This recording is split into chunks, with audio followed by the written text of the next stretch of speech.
وبدأت الأخبار تصل أنه أعداد كبيرة من هؤلاء الجنود، فيهم اللي ما بقى يلتحق وفيهم اللي فر، وجمعهم في المغرب بالدرك الملكي، وكان يكلم عن محاكمة عسكرية لمجموعة كبيرة منهم.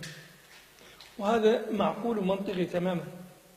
هؤلاء لا تجربة لهم في الحرب أولا، لأن الجيش اللي قاتل مدة 16 سنة باقي منه حالة في صفوف القوات الملكية القليل والقليل جدا، وهذا طبيعي في الجيوش الكلاسيكية بحكم الزمن وبحكم التقاعد وبحكم العمر. احنا وقف إطلاق النار دام 30 سنة، إذا ذوك اللي قاتلوا قبل 30 سنة غالبيتهم لم تعد موجودة. اثنين، هؤلاء الجنود جاءوا إلى هنا ليس دفاعا عن الوطن ولا دفاعا عن الشرف ولا بقناعة ولا بحماس، جاءوا بحثا عن لقمة عيش، يبحثون عن راتب.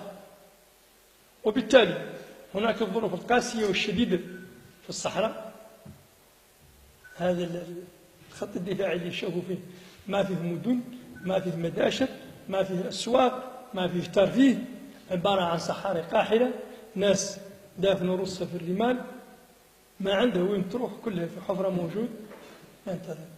هذا أصلا منفر. زيد عليه لما جاءت الحرب أصبحت الموت، أصبح الخطر المباشر، أصبحت القذائف تتساقط ليلا ونهارا على روسيا.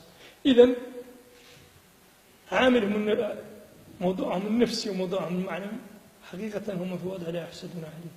فرارهم من هذا الجحيم غير مستبعد ومعقول ومنطقي تماما.